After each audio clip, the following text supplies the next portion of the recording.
played against Kobe Bryant, Tracy, Lamar Odom, you name it, we played against. And when I look at Henry Hall and his high school career and what he was in high school, I put him on a pedestal with those types of guys.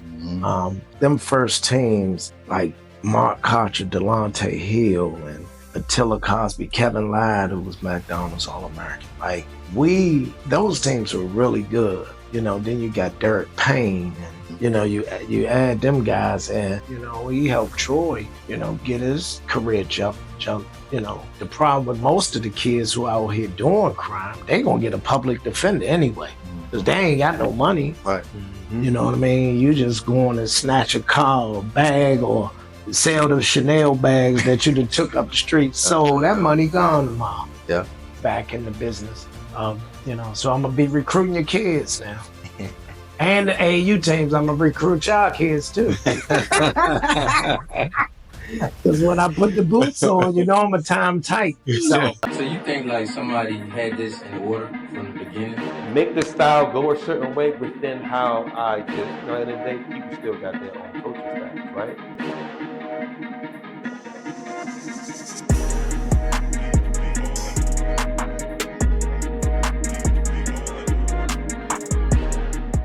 Welcome to Game Related, where we highlight opportunities and obstacles for former athletes with the thought process of giving future generations a better understanding about the game.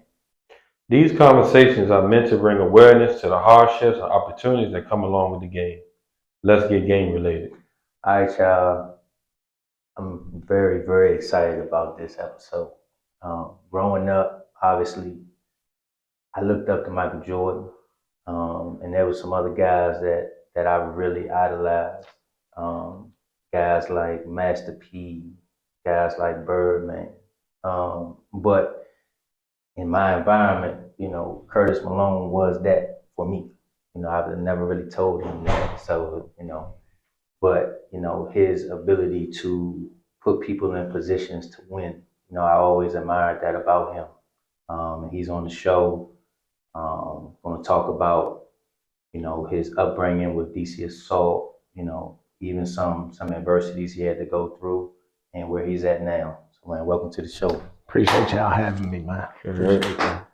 Thank you. Yes, sir. Yes, sir. So, man, first question we always ask everybody is handling success. You know, everybody's trying to be successful, but once you get there, maintaining it is a different animal. Yeah. You know, what would you say when you're giving advice to players or parents, you know, as far as like keeping their kid balanced and humble when success comes? Well, I think that it's anytime anybody is successful, it's hard, you know what I mean? But you have to, I believe you have to, you know, stay focused and keep your circle tight and continue to listen to the people that really help you get to where you are. And don't forget, you know, those people who, you know, did everything for you, taking you to the gym, making sure you had shoes, making sure you had something to eat when you didn't. So for me, I always felt like, you know, staying humble is the biggest word I always use with youth and even with parents, you know, don't get too excited. So for me, I always tried to stay humble, try to teach any kid in the program to be humble as best they can. But for me, that's really what was my motto, was to stay humble and keep your circle small. Don't listen to everybody who have an opinion about what you're doing. Yeah. The whispers are no joke. No, they not. All right, so man, let's go back to your playing days, man. Parkdale High School, man. Talk about what type of player you were. I'm gonna say a sorry basketball player. You know, I think I was okay.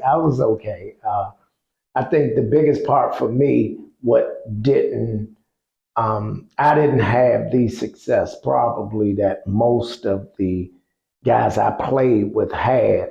I just believe that the upbringing and environment and everything that I come up in was just so different, and I didn't focus on the game of basketball. Yeah. You know, I knew the game really, really well. I could pass the ball. I'm a leader. I make people around me better. But when it came to going to put the work in, man, I'm not doing none of that stuff, man. So, for me, that's what, and it's crazy because I was better even like after school, because I did start working out and doing some things to get better. But for the most part, back in our day, they throw the ball out. You just got to know how to play. Yeah. See, we knew how to play the game of basketball. These kids now look like they playing in front of a chair. Right. So for us, we had the older guys who made us play the way the game's supposed to be played. So that's what got me by. And I think, but for the most part, decent player. I think I could have, probably a low Division 1, Yeah. probably a D2 player, But, That's the bad man with you, right? oh yeah. Talk. A lot of people don't know, obviously I came up watching Henry Hall just because we was in the rec. Yeah. You know what I mean? But just talk about him for a minute, man. I gotta give my man some love. Well, I will say one of the baddest guys I've ever laid my eyes on that played the game of basketball. I don't, regardless of where they from, what state, I tell people all the time, our teams played against Kobe Bryant, Tracy, Lamar Odom, you name it, we played against. And when I look at Henry Hall and his high school career and what he was in high school, I put him on a pedestal with those types of guys. Mm-hmm. I didn't, I'm lost for words how good he was. Yeah. He was doing them pull-ups from way back before it was famous. Yeah. They gave him that name Radar. He didn't want to play varsity in the 9th grade. Our coach wanted him to. He didn't want to because his friends were playing JV. Yeah. And he averaged 50 points on JV.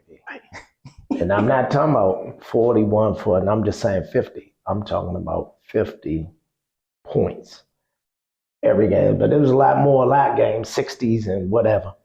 And final 4 games of his freshman year, they moved him up to varsity to play with us.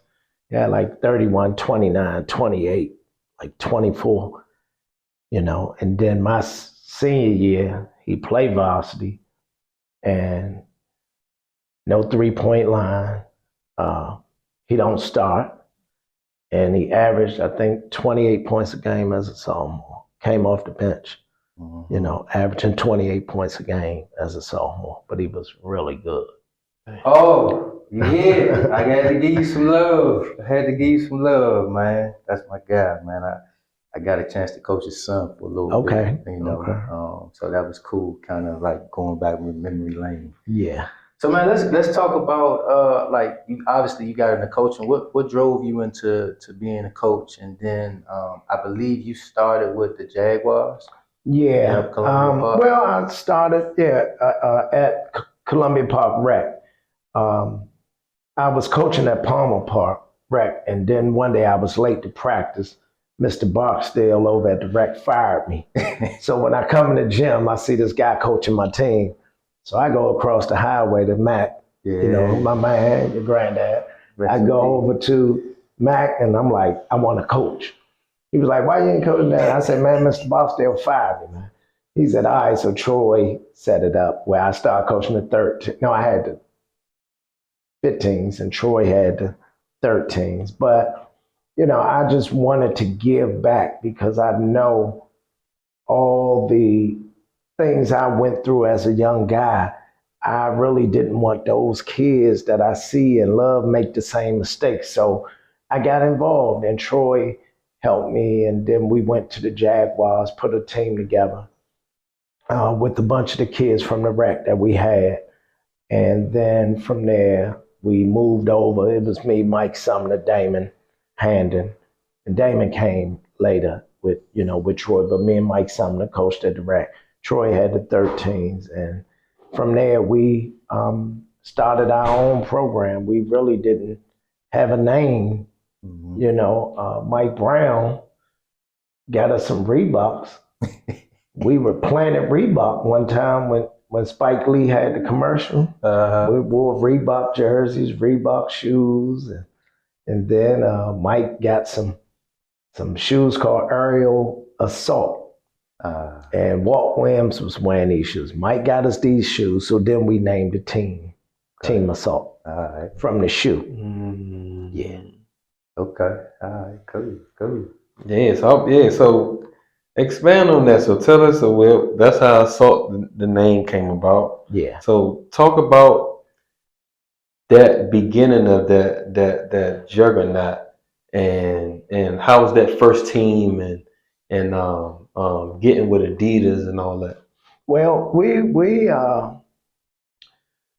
when we first put the team together, like I said, the kids were playing with the Jaguars, and then once we created Team Assault, we pretty much had our own kids, guys like Willie Bullock, Delonte Hill. Delonte was like 13 playing with Troy. Frank McQueen. I mean, we just Eric on that team. Brandon. No, he was older than them. Okay. No, this was like Kevin Johnson was from Kentland. Kevin played at Ohio State football for the Dunbar. We had a kid named like Guy Young, and Damon Pearson went to Anacostia. So I just took, I had all the hood cats. You know what I mean? So we put it together, and from there we just, back then they were playing 15s. No, they was playing 17s, and Delonte and them was ninth grade, and we played 19 and under. That's right. So we didn't have no 15 and under or none of that. I threw my kids to the wolves because I knew I had some sharks, and they battle tested. They gonna fight. So that's how we end up going to that. So we all got together and figured out the financial part with Troy. Troy was, paying, and everybody had kids they were looking out for. And, from there I learned how to remove these kids from some of these schools that they weren't getting it academically. And then that's when I got to, everybody claim I make the kids transfer, but a lot of kids need to transfer, so that's why we started sending some kids to Oak Hill, because Oak Hill was going to get you qualified, and it keep you off the street. So. Okay. So I know back then, you was coaching and the GM. So how was that kind of wearing those two hats, trying to kind of make everything move along? Well, when Troy was here, I was an assistant on the bench with him, because Troy was a really good coach. Troy could really coach, and he always was a student of the game. So I felt like, okay, I'll be the recruiter. I'm going out here recruiting, and then we brought Mike Brown came along. And so we were everywhere, and Troy just had to really coach the team. So when Troy was there, I was just an assistant. And when he took a job, the cards fell in my lap, because somebody needed to coach the team, because Troy was moving on to go to Pittsburgh. So at that time, that's how I was overseeing the program and coaching. And then they came out with the rule that you can't be a felon and coach AAU basketball. So in 1991, I was convicted of a drug charge. So this big thing they put in the Washington Post on the front page of the Post saying, coaches under scrutiny. And so I had to move all the way up to front office then, because they, you couldn't coach no AAU teams. Let me ask you, was that rule in place early, or do you feel like because of the success that you had, they figured out they could find something to try to block your blessings? Yeah, I felt like it was, we were targeted. This guy out of Kansas City named Piggy, and Piggy was in a similar situation, a guy from the streets. He had a big doctor backing him, and Piggy ended up catching a crack cocaine charge back in the early 90s or whatever. And he had like Corleone Young, Rush, the Rush brothers, Earl Watson. I mean, he was loaded, you know, and then we were up and coming. So I felt like a lot of people pushed to make some changes just to not allow us to, you know, be on the sideline. So I think we were targeted. Yeah. So, with all the talent, definitely that you had on the team, what you would say was your three best teams, and one of your worst, but just so much talent. I wouldn't think none of the teams was worse, but what are the ones that you would think probably underachieve in a season when you probably thought that they would make it far? You gonna get me in trouble when I name some bad teams. But I don't. It was some years that we weren't as talented, right? That I think that we didn't achieve and be as good as most of our teams. Probably one of those teams that didn't. I mean, you know, one of the teams we were talented, but we weren't at the level of most of the teams that we had. I would say them first teams, like Mark Kocher, Delonte Hill, and Attila Cosby, Kevin Lyde, who was McDonald's All-American. Like those teams were really good. You know, then you got Derek Payne, and you know, you add them guys, and then we had some years where we were just okay. Like one of the teams we had, I remember Trey Kelly. We had Trey and Earl. We had Lakeith Blanks, and those three were really like, you know, they were really almost all we had. Yeah. We had some big guys who were just okay, but it wasn't the level we've been used to having. And then Omari Israel, you know, and Amario got better as he got older, you know what I mean?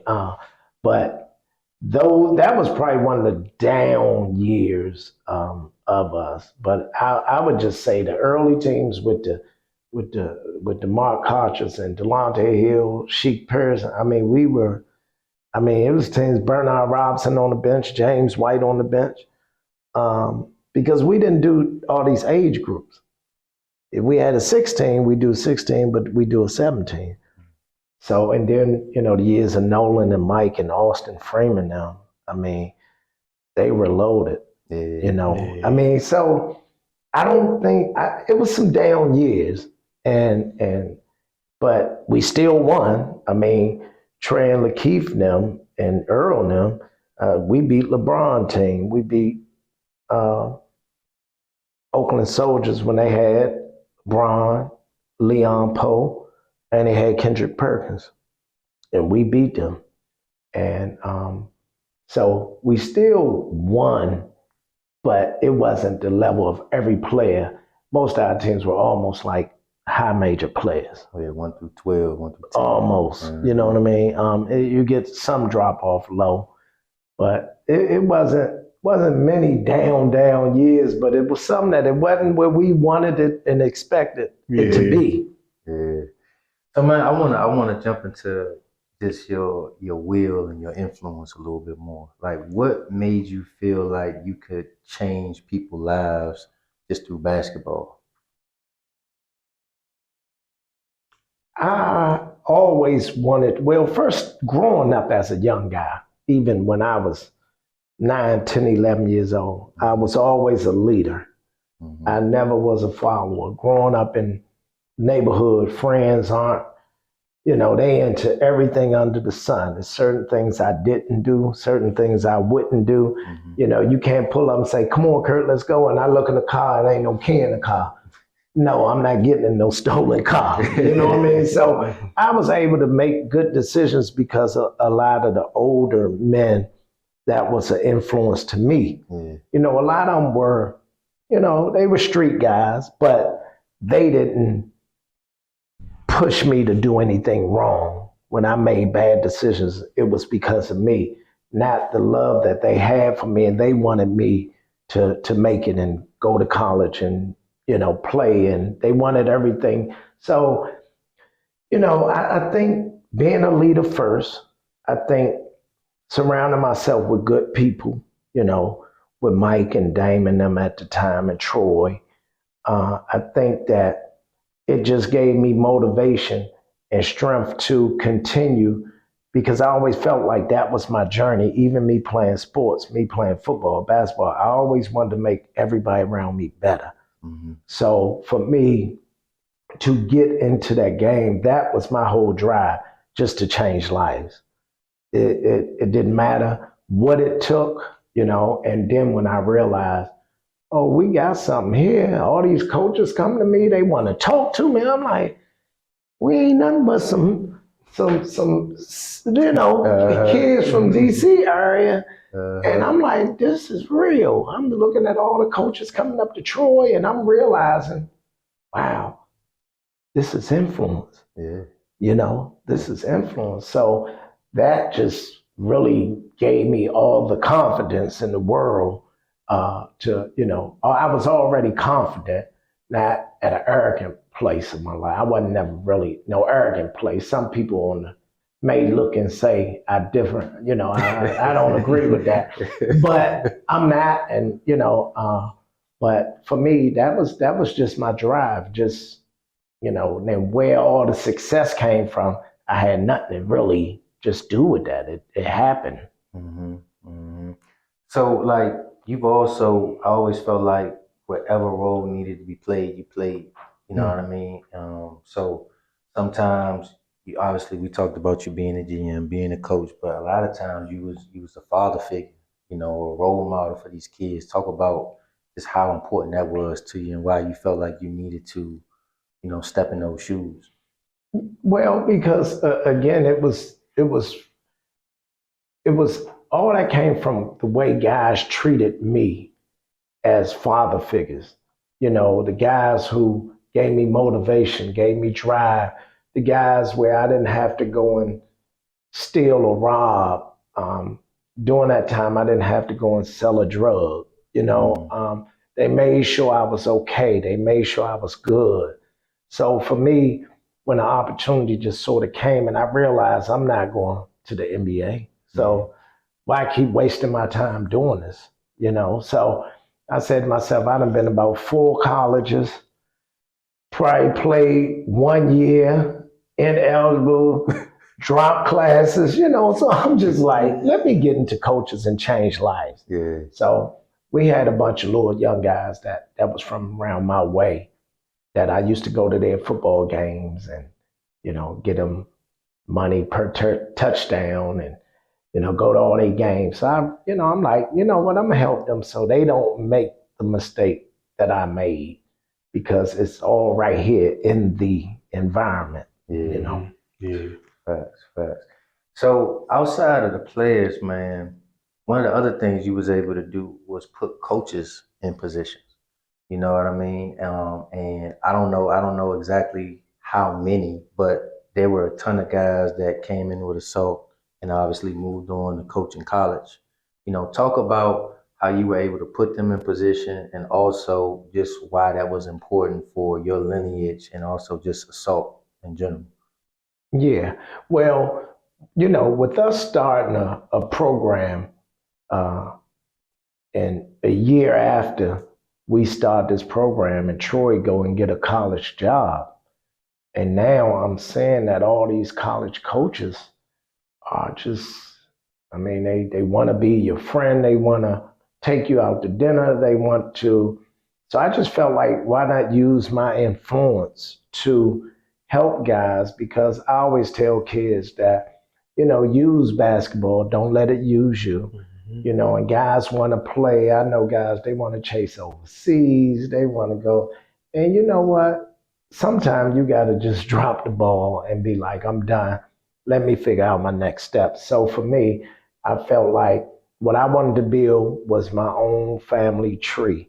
When I look at Duke and Carolina and those schools, I said to myself, this is what I want DC Assault to be.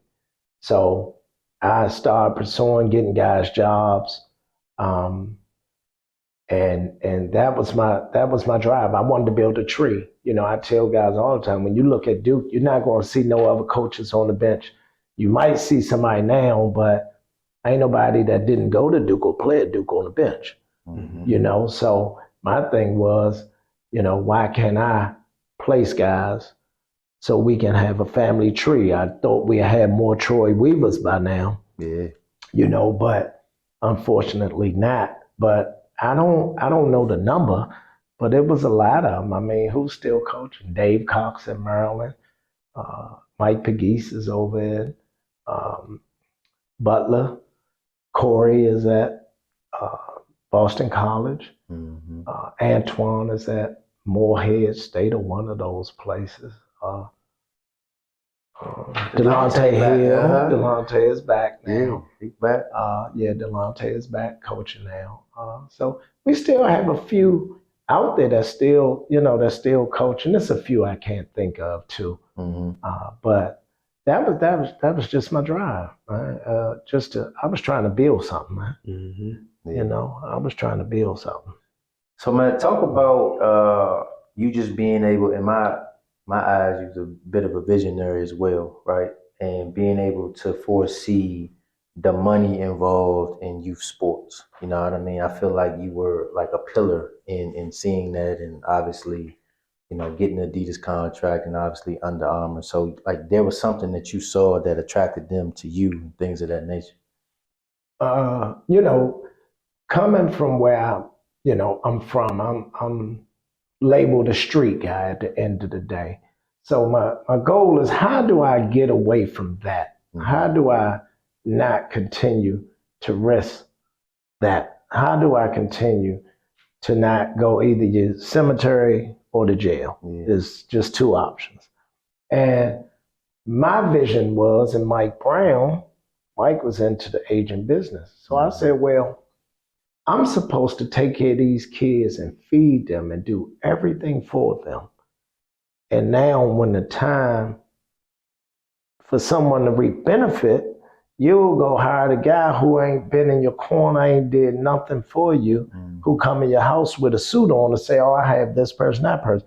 My vision is what Rich Paul is doing now. Yeah. That was my vision. I was way before LeBron them had even came along. My vision was my own company, my own sports management. And, you know, me and Mike had the platform to do it. Mike knew it. Yeah. I felt like Mike, you think he stayed one too long? Felt like he should have just went out there and got it going. Yeah, Mike could Sorry, have. Mike. Mike could have been much successful. But, you know, at the same time, sometimes we make decisions that may not be the right decision, right? And sometimes that decision may not work out the way you thought it may work out, you know? So I think that when it comes to when it comes to knowledge, when it comes to relationships, you know, Mike Brown is one of the best to ever do it. You know, he's a sharp guy, you know, and he should be a GM right now, you know, honestly speaking. Yeah, I learned a lot from him when we was with Thunder, man. I was up under him like this. Yeah. You know, a lot of phone calls, a lot of GMs, a lot of funny, a lot of laughing. Hey, man. One of a kind, right? That's my guy. That is my guy, man. That is my guy, man. That is my guy. One of a kind, boy. Yeah. That Mike Brown, boy, we got some stories. I'm sure. When I think of his name, I laugh. I tell people stories, they bust out laughing. I said, man, Mike is one of a kind. That's a story. I can't put it on camera, but I got some stories. That was my road dog, man. Let me tell you, but he introduced me to that game, man. And he was also, you know, he was good to Troy. You know, he helped Troy, you know, get his career jump started. You know. So, so let's talk about the impact the shoe companies have kind of in basketball culture. Definitely has pros and cons. A lot of people would say they use the AAU team as like their marketing tools. What was like that experience when you was coming up with Assault? Oh, well, for me, it meant a lot because to not have to buy them guys no more shoes was the best thing could ever happen. Yeah. And we started at Nike uh, with George Ravel and John Thompson. But, it's like anything else. You know, People going to cater to during our time, what parent don't want to, who don't want to who want to keep paying for shoes Yeah. when you don't have it to pay for? So now if this team over here want my son and the travel free and I'm playing with whoever and this program is paying and we're traveling and I'm getting to play in really good events, it's a part of the game. It's a part of the game. I don't think it's, anything wrong with it. But during our time, it wasn't many shoe deal guys. You had the Blue Devils and then us. But and us getting with Sonny Vaccaro, it took us to another level because you talking about the godfather of it all. Yeah. And anything need done, it's gonna get done. You know what I mean? So for us, but the influence, it was very powerful to have that shoe company. And like I said, we went to Adidas, but it was strong. I know they recruiting you. Renee, I got what size shoe you wear? What size mom and dad wear? There's 4 boxes coming to your house.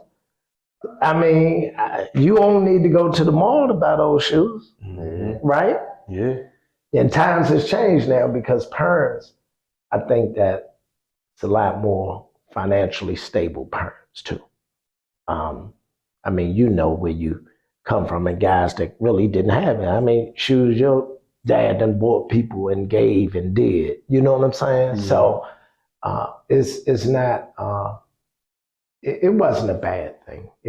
I didn't think so. I thought the influence was strong, but it helped me win a lot of games. Yeah. Yeah. And I remember everybody had them pro models. You had the Yeah. pro models, and then was it the Stan Smiths or what was Stan it? Smith's is the walk around. Yeah, they used to throwback have some shoe. walk around. It was some walk around that y'all used to have too. Yeah. Outside of the pro models, man.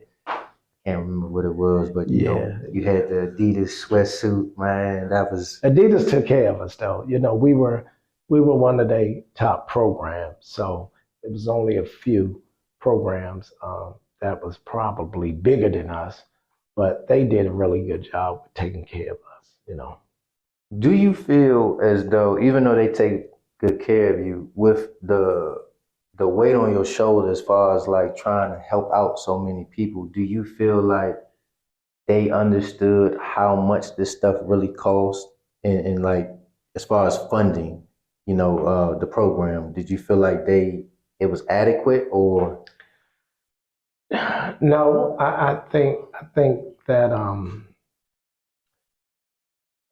that back again when we started, it was a lot of people who just were so happy to have the opportunity to be able to travel and the load is off their shoulder. I remember going to recruit a kid in Southeast and go to the house to meet the mom, and she's like, I don't care what you do with them, just take them, just get them off Minnesota Avenue. I don't care what you do. So I thought that it wasn't a heavy strain with doing anything, but I was already a person that took care of everybody. That was always my nature. Yeah. So when I got into the AAU, it was just like it's natural. Yeah, especially when they just giving it to you. It's natural. Mm-hmm. You know what I mean? So You know, even when I got my contract and deal, you know, I got to go up to number 2 and get them uniforms because I'm able to give back now, you know, and make sure I'm looking out for a little bit of everybody, you know, and so they don't have to take out of their budget or try to raise money to get 50, 60 uniforms for their kids. Yeah. Hey, did you ever have a player where you thought that they would be a pro and end up not being a pro? And vice versa, that someone that in the beginning you was like, yeah, he pretty good, but then he just turned out to exceed all expectations and became a pro.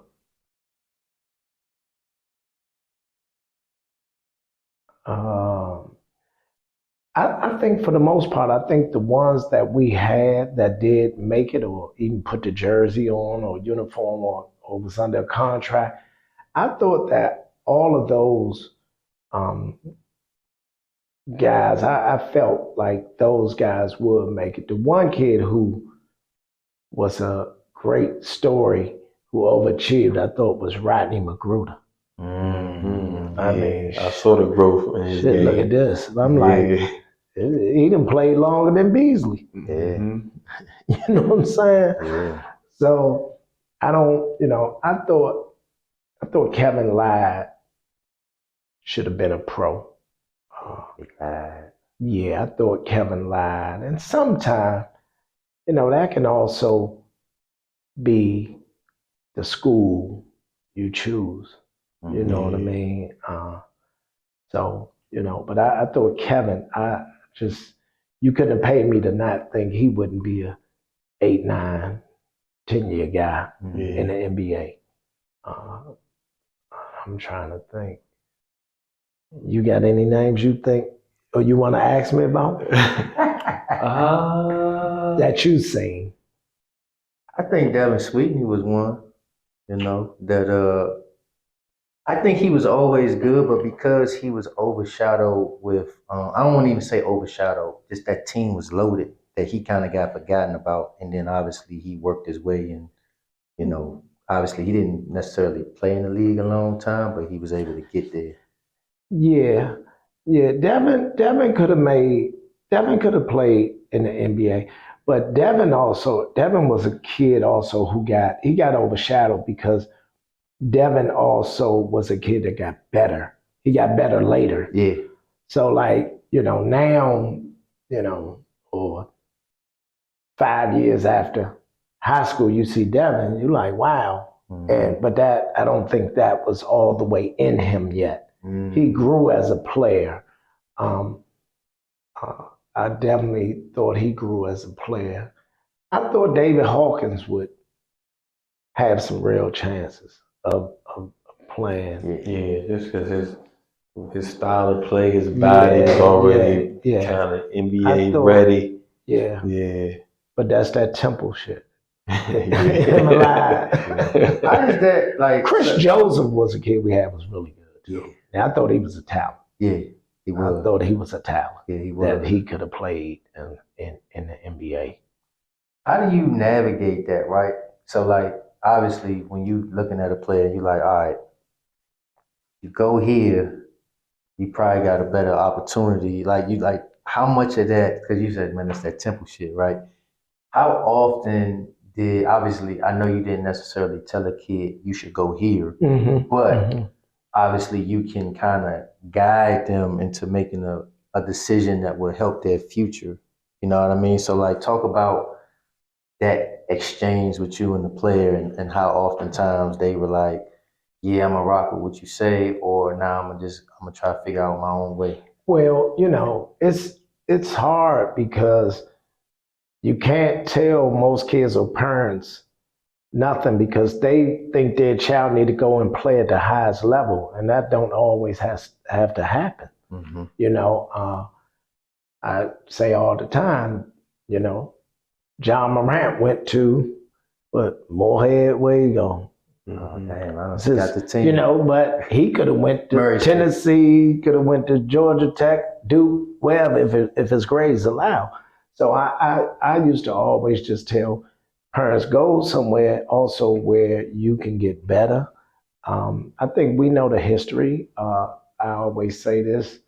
I love Georgetown, right? And it's just the cards that's been dealt. I love Georgetown, but how many guards have came from Georgetown? Mm-hmm. Mm-hmm. So now, if I got Kevin Lyde, let's think about going over Georgetown, where it's been all they bigs. They most success has been with big guys. Yep. So you got to kind of do your evaluation. And sometimes, the kid may not like what you're saying, but again, that's part of the game, though. But everything don't have to be Duke, Marquette. You got to go where you're going to get better. I tell kids now, this NIL thing, do you go to the highest bidder or do you want to get better Mm-hmm. where you could play in the league and they giving out now 300, by the time you get in the league, they giving out $400 million. Is that 250 you got to go to that school more important than going somewhere Mm-hmm. where you're going to get better as a player? Yeah, they're chasing that short-term money. The short term. So, but these schools, I tell people this all the time. Michael Beasley was going to Charlotte. He committed to Charlotte. Yeah. It didn't matter where he went. He could have went to AU. We knew he was going to end up in the lottery pick. Yeah. I have enough NBA people that I knew before, his senior year at the time. So you don't always have to jump at the big fish. Yeah. Oh, that's a fact, man. That's a fact. It's hard to tell parents though, because everybody want their son to play in the Big East or ACC. That's everybody. Yeah. But some guys drafted that had success that ain't playing those leagues. Yeah, that's right about that.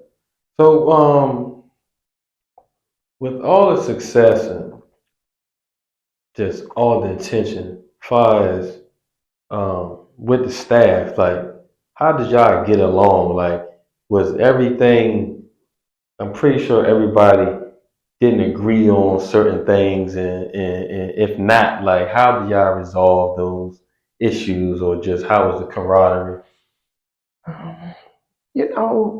I think in 20 years of doing it, I don't think we had many disagreements. I think that if there is some, you got part of our problem is you bring on coaches who coach their sons, and we made a rule where the parent can't coach. We're not playing daddy ball no more. We got rid of that. So everybody, me, Damon, and Mike Sumner, and we were always pretty much on there. I had some coaches that I fired that I'm quite sure I pissed them off. But that's a part of the game. If you winning, you got to win. You got to make sure things done the right way. And, again, like, I can't have you coaching this team. And Adidas come to the tournament, they like, what Curtis got out there? What's this product he got out there? Yeah. So, if you're not putting in the work, so they agreed with me at the end of the day. Because, and I pretty much made the final decision. We'll talk about it, but I pretty much, they get mad at certain things. I bring somebody on who they don't want on coaching, things like that. But I'm like, is this person going to better the program? Does he bring something to the program? Because you got to remember, we was doing 20 years. We had a lot of guys around just hanging around that got to a point where they weren't bringing nothing to the table.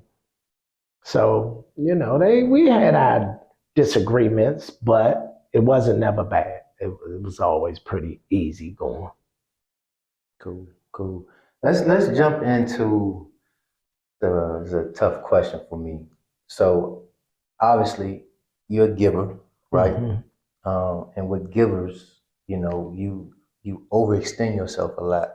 I'm not just saying you. I'm just saying when you are a giver, you overextend yourself a lot. And a lot of times that can put you in funky situations, right? And so obviously you ended up getting arrested. Mhm. You know what I mean? Was Mhm. there a point where you felt like you needed to do that when you was dealing with AAU, or it was just something that you was just so accustomed to that you just couldn't break at the time? No, it was really me just making a stupid mistake, just getting back into something I had no business getting back into. You know what I mean? Like, What got you back into it though?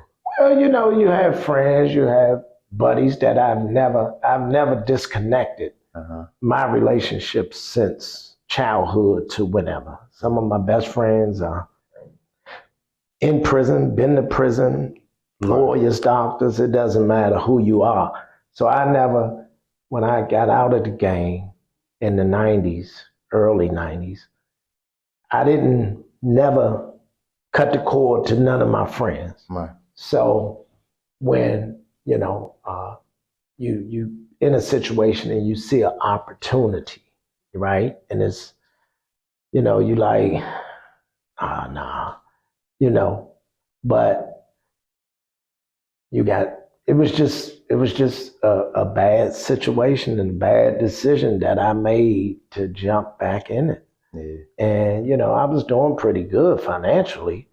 And again, let's be honest, there's never enough money, Right. no matter how much you make, Yeah. If you right? Mhm. I mean, you can make $500,000. You going to meet the guy so you can make another 250,000 this year. Mhm. So, on either side, the right world or the wrong world is never enough. Your kids' tuition is never enough. So for me, And you felt that way?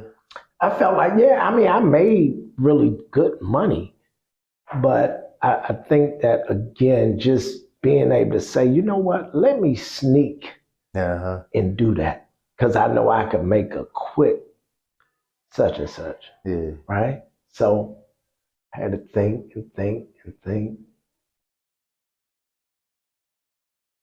Give me 20 of them keys. So it, and they gone in one day. Yeah. Move. Don't know, ain't nobody know I was doing it. Yeah. So just the decision making and the choices I made. And again, you get comfortable, and you don't know when to Stop. to stop, pump your brakes and stop. And again, I thought I was too sneaky for myself, you know. So, but it always ends no matter what. Yeah. Yeah. You got any advice for some guys that thinking about doing any of that type of stuff? Well, I believe deep down in my heart, um, there's nothing more important than family. There's no amount of money that is worth being in there. I was over DC jail 10 months. No, they wouldn't give me ankle monitor. And, you know, it's not a good, some people can't hold, but to smell piss and shit, all day and I mean but because I mean it's real live and it's going on. We sitting here talking and dude chasing dude around the table with a knife. Dudes can't get on the phone. It's not easy and strong. And if you ain't strong, you ain't gonna survive. They gonna eat you up. You know what I mean? So for me, I don't think most of these kids understand what they're going to be dealing with when the time comes. And with me, I was older when this happened to me, but these young kids that's 17, 18, well, what y'all doing? Carjacking, you taking, you robbing, you going to the penitentiary. Mm-hmm. So you're not going to DC jail. Yeah. So if you think this is fun what you doing, you gonna be in for a rude awakening when you get off that bus and you go to the, to the big house. Mm-hmm. And I was lucky because, for me, they considered me low risk because I hadn't been in trouble, but it was 20 years since I had been in any trouble. Yeah. So I didn't have any issue with where I'm going. I was low security, you know what I mean? So Okay. Talk about that day that you were arrested. Was there anything like off that day? You know what I mean? Like what was that experience like? It was a few days, and I had heard rumors. Um, I had heard rumors. Uh, and so I kind of sort of, I knew that they were kind of watch me, but then the arrogance still kick in. They can't touch me. Yeah. They can't touch me. And, you get arrogant with it. You just, cause you're doing it now and it's going so smooth and it's so easy. And I really didn't pay no mind. I was in a situation that I had no business being in because um, shouldn't have had anything at my house. Um, and that was supposed to be something at my house for literally 2 minutes and 1 minute. That's it. And even I had no business doing that. So I regret all of that, that whole day by leaving something there. Nobody was home. But it was it was a bad day. But to be honest, when they got me, I thought it was going to be worse than what it was. So I was blessed, I was like, whatever it is, I got to face. Yeah. So, Another thing, man, talk about how much an attorney costs. You don't gotta get no number out, but like to the young guys out in the streets, you know what I mean? Like when you dealing with those type of charges, how much an attorney, you know what I mean? They varies. I mean, someone like me being over DC jail, I think I had every lawyer in the area come and visit me, try to sell me on hiring them because my case all on TV. Yeah. And I'm like, man, I'm not paying that money. Like, ain't no way. You know what I mean? But I mean, it ranged from whatever. It depends on what your case are, a drug case, murder case. I mean, a lot of them, you ain't looking at nothing under like 40 or 50,000. And the problem with most of the kids who are out here doing crime, they gonna get a public defender anyway, because they ain't got no money. Right. You know what I mean? You just going to snatch a car or bag or sell the Chanel bags that you done took up the street and sold. That money gone tomorrow. Yeah. So, when they finally get you, but they don't have money like for those types of attorneys. Now, if you got a good family, they'll figure out a way. But it can get on drug case 100-something thousand. I got some numbers thrown at me, and I'm like, y'all must think I got money, but you talking to the wrong one. No, man. So during that time, you kind of elaborated on it a little bit, but when you were locked up, you know what I mean? Talk about the biggest things that you missed. Obviously, you talked about your family, but talk about the impact that had on your fam and obviously, did you also feel like there was a time where people that you were helping out might have turned their back on you, or was everybody very supportive? Well, the toughest part of being away, my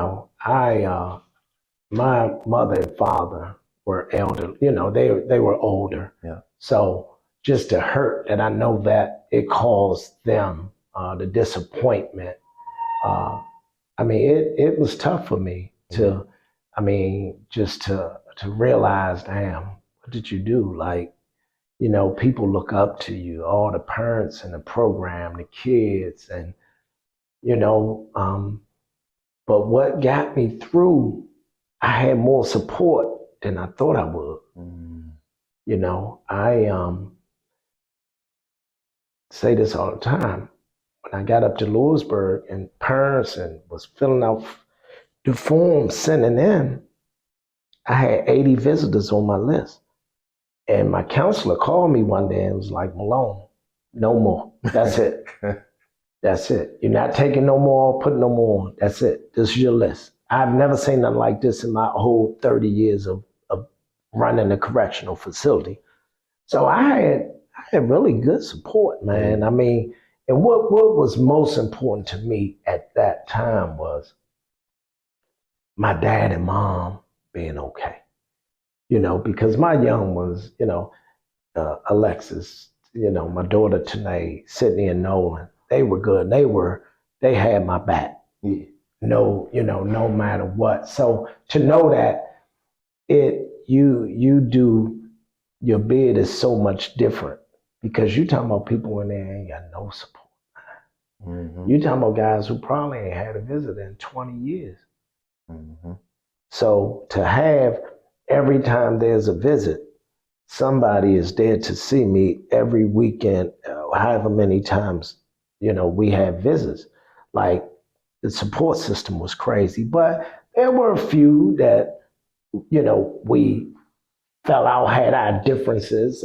It was a few that didn't support me like I thought they would. So, but it didn't, I had to realize, when you give so much, sometimes people are just users. You know what I mean? Like be with me when I'm down.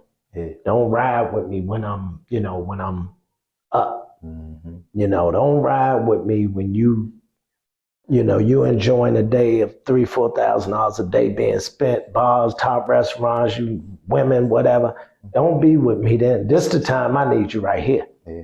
Yeah. So, it's Sydney would always tease me. She'd be like, stop calling them dudes asking for you shouldn't have to ask them to make sure your account is good or making sure your dad is good. She like, stop asking them, and I'm like, you're right. But, again, everybody, not me, Right.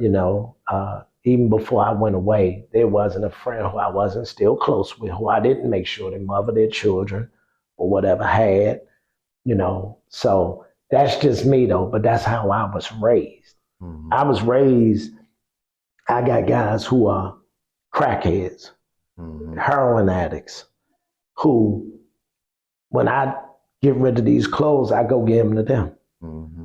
I don't never forget because they were somebody once before. Mm-hmm. And whether you paid for my 5-star camp back in the day at $400, Mm-hmm. I love you from the bottom of my heart, regardless of what you are, who you are.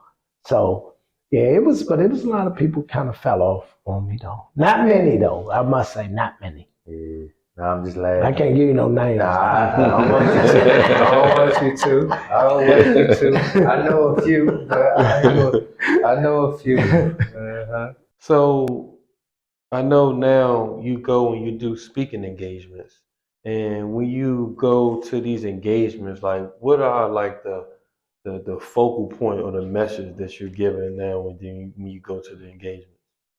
Usually I pretty much use my life and my experiences from uh, having, all these athletes, pros live with me, kids I done helped throughout their high school, college career, raising them. Just everything is about, choices, decisions, and consequences come with it all. I use for an example, I went to Alabama and the kid from here,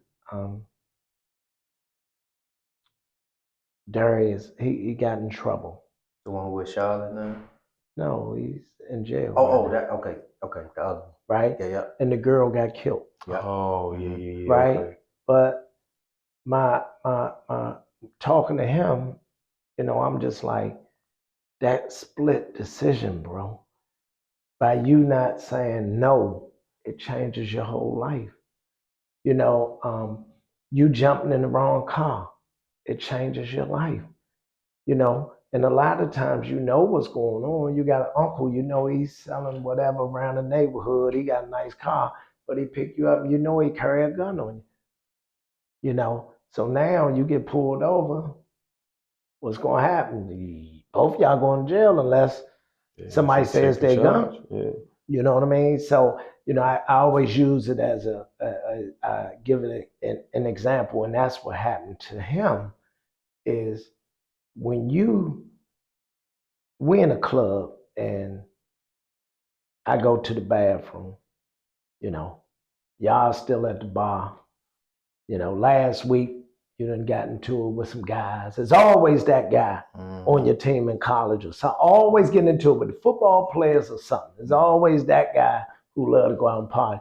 But you come out the bathroom, some guys whooping on them. What you gonna do? Your natural instinct is what? To go help them. Yeah. And you go help him and hit a guy. He fall and hit his head and die. It's all on camera.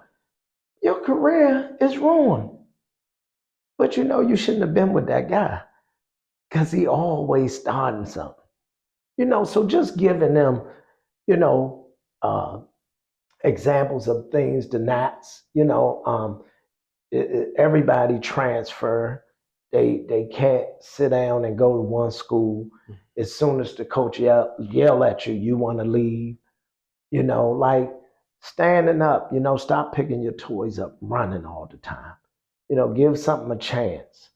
Because this society is bad. So, I touch on all those subjects pretty much about my life and where my life went and, how it got to that, and the choices you make, regardless of what, there's consequences behind it all, buddy. Yeah, for sure. Some consequences end up, sometimes not as bad as some, but trust me, you make the wrong one, there's consequences behind it.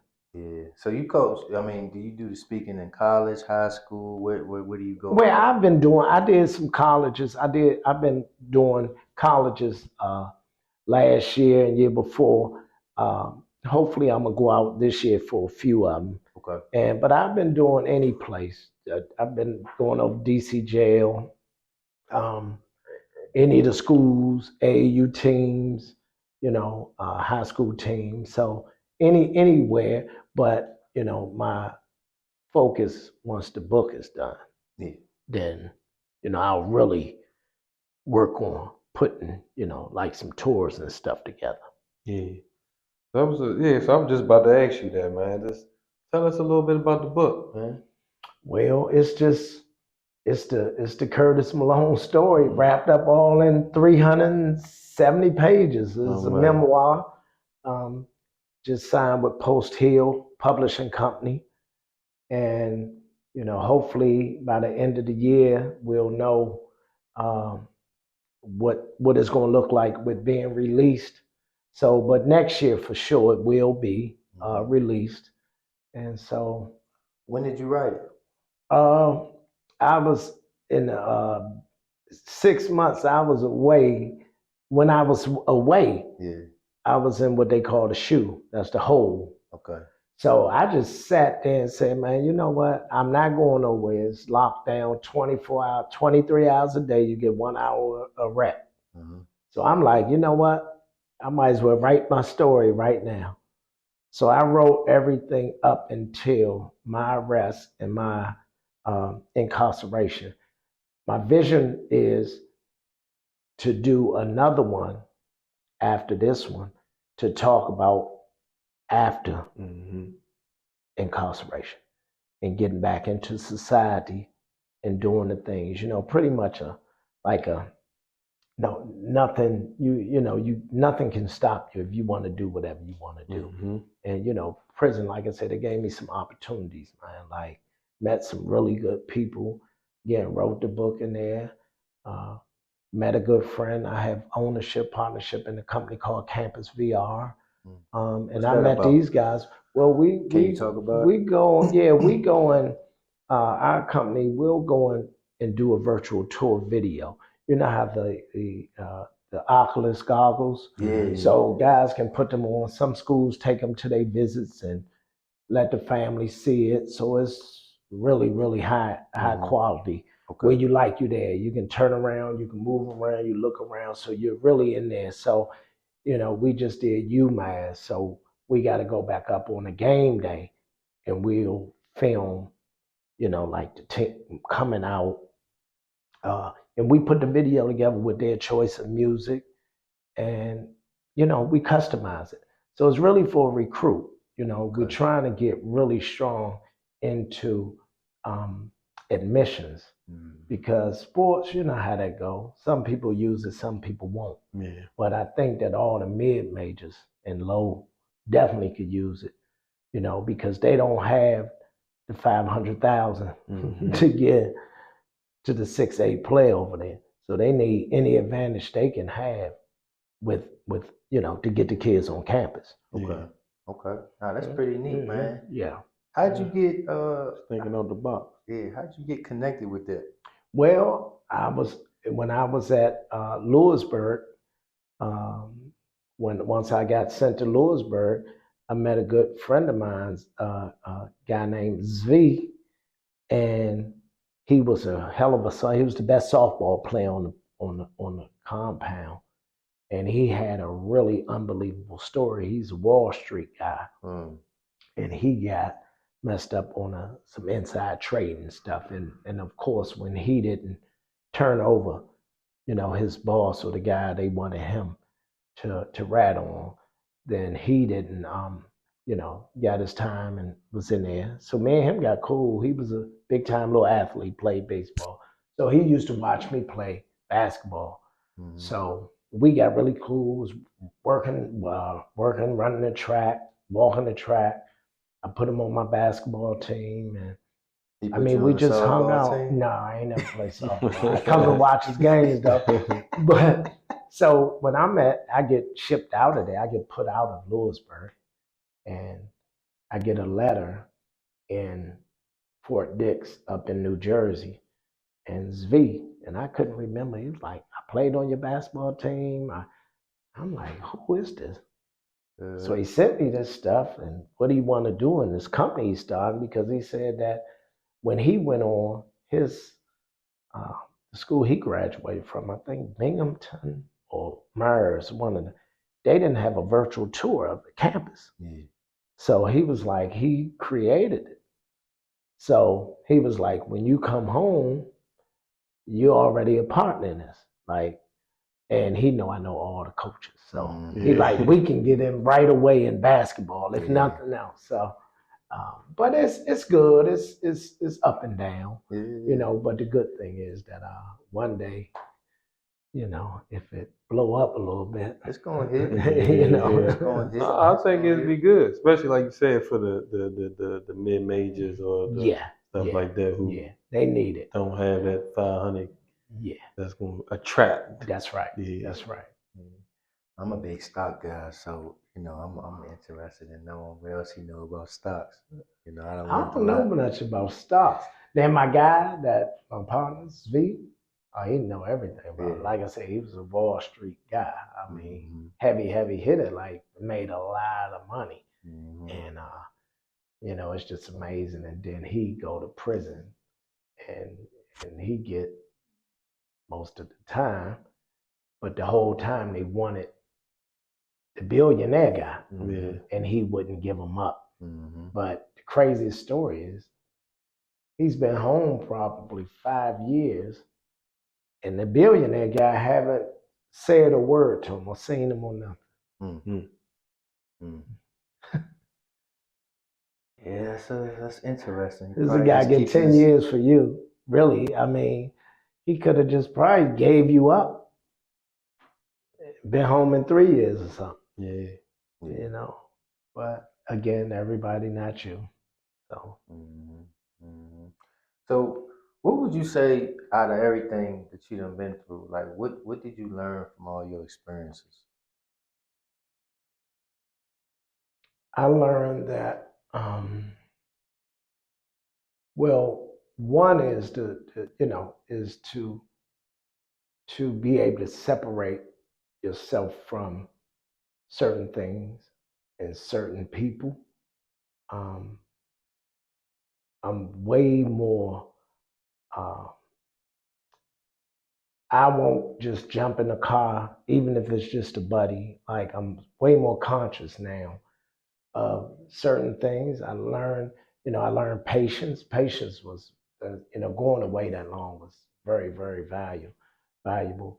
Um, but for me, one of my biggest, what I stand on the most is treating people the right way. So I think that building relationships is so valuable. And again, I think that's why these certain opportunities land in my lap because, so for me, I just think that, you know, watching your company, being open minded, um, and continue to be genuine. I don't know how to be nothing else. I can't be phony. I can't be fake. I ain't gonna tell you what you want to hear, and just be honest at all times about everything. So All right, cool, man. So, man, we down to the end, man. We play this game called Either Or. oh shit. Okay. All right, I got a DC Assault version of Either Or. So you pick one or the other. But if you pick both, hey man, the ginger shot. Okay. Okay. See, you put ginger in the smoothie, Yeah. right? There you go. That's swallow that. I eat garlic. Okay. All right. Just like that. That's funny. I ain't tried the garlic, but that's a good health one right Yeah, there. it's good. I chew it up. My wife say, "Get out the bed. You need to go sleep in the other room." All right, here we go. Hold on. And what is it? What I gotta say? I just gotta pick You one. gotta pick one or say both. If you say both, you got a ginger Okay. shot. All right. Jeff Green or Keith Bogans.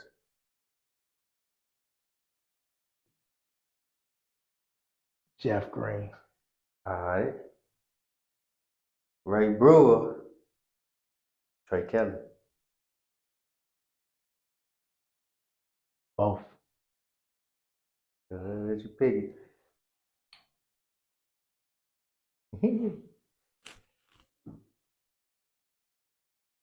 Got a nice little kick to it. Yeah. All right. Next one.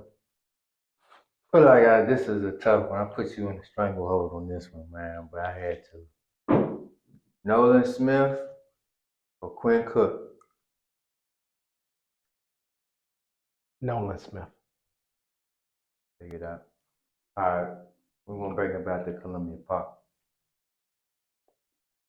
Henry Hall or Greg Jones. Henry Hall. Henry Hall or Kurt Smith. Henry Hall. Yeah. Okay. I'm gonna get as soon as this show, Kurt gonna call me. All right. DeMar, DJ, or Beasley. Both. Both. Both. Some bad dudes. I Man. didn't get to see DeMar like back in like high school or.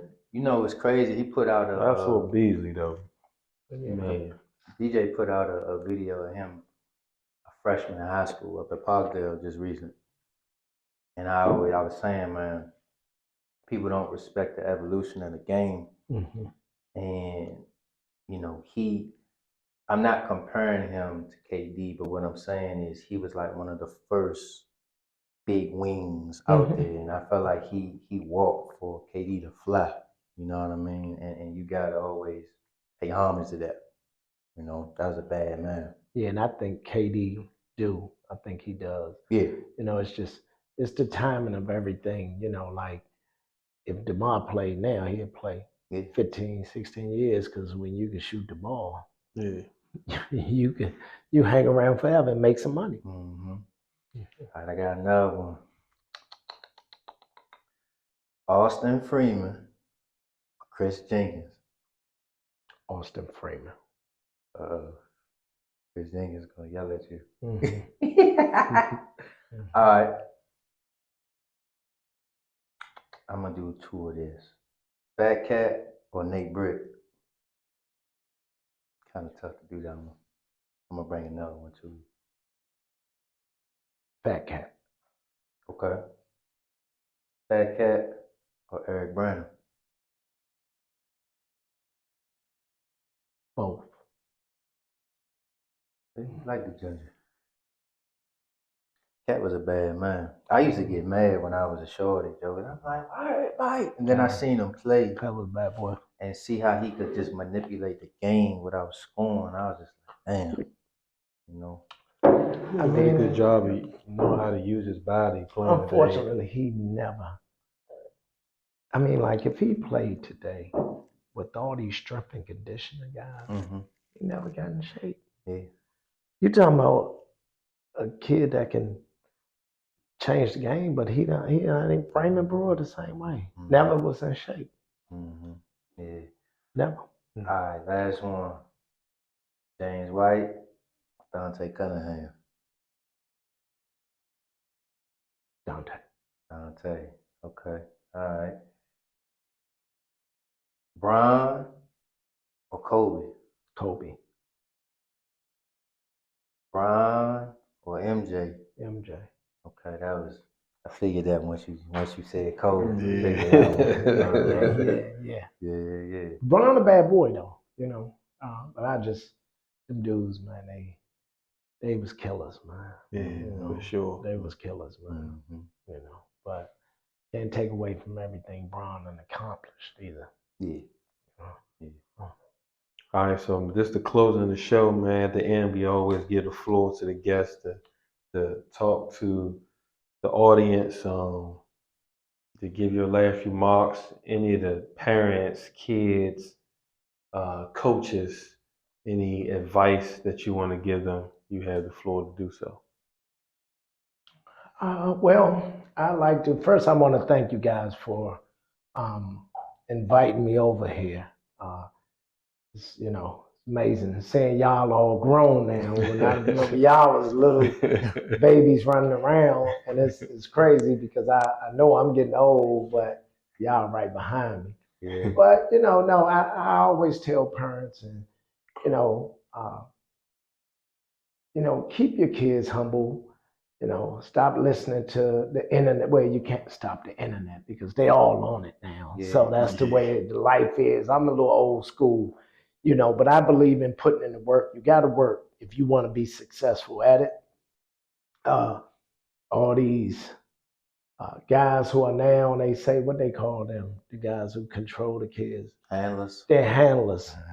So, just, as a parent, just keep your kid grounded and, keep your circle and trust people who, at the end of the day, I was talking to a parent and she was like, well, why should my son come and play with you? Like, well, I said, I don't, I believe that all I can say to you is that I had 3 first rounders live in my household. So if you can name somebody else around here, and I didn't say their father, I said lived in my home, and I think that I understand how to get there. I think I have the sources. I think I have everything that a kid may need to have some success. But and furthermore, school stuff is more important than anything because it's a lot of kids that play for me ain't doing nothing. Probably some of them finished school, a lot of them didn't. But it's so important, man, to choose the right school for academic purposes and not just athletics. But it's hard work and money not gonna fall from the sky if you get a chance to play for money. Everybody won't. But take the advantage of these opportunities that's out here and continue to grow as a player and as a human being and always stay humble. And, that's pretty much it. All right, y'all, man. Washington Warriors now. Go ahead and say it, Washington. Washington. All right, so Washington Warriors, I'm back out of retirement. I'm now with the Washington Warriors program. Located here. We are a Adidas sponsored team. So I'm back with the stripes again that I once left. I left in 2010 or 2011. I left Adidas. So now I'm back on the circuit trying to build and help the program here with a few of my little brothers who have a good little program they trying to build up. They're doing a good job. But I'm now back in the business of, so I'm gonna be recruiting your kids now.